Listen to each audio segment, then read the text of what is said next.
The downturn in economic activity over the past several years has really changed the environment for raising equity capital. Equity capital seeks a high return, and to get a high return, many times you have to, an equity investor has to get the money, be sure of getting the money back. There are several ways that historically that equity investors have been able to get a return on their money.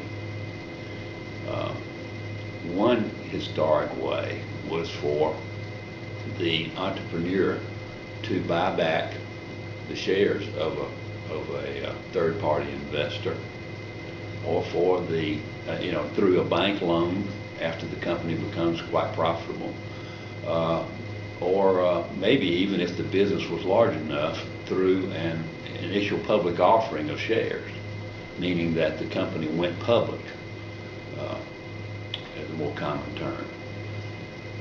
With today's economic environment, very few companies have been able to go public, and bank lending has been severely curtailed. So that generally means that an equity investor today looks for his investment to be in place for a much longer period of time, and theoretically that can lower his returns dramatically, or at least increases his risk. And so in that kind of environment, the equity investor will normally ask for higher potential returns by wanting more of the company for the money he puts in the company, or he won't make the investment at all.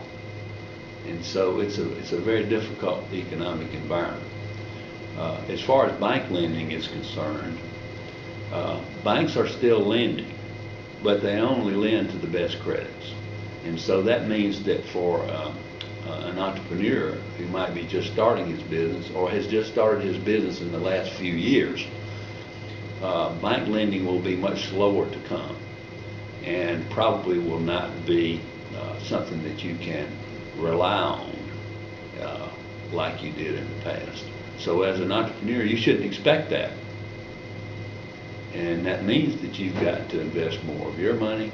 You've got to try to convince your equity investors to stay with you, and you've got to create the returns for them.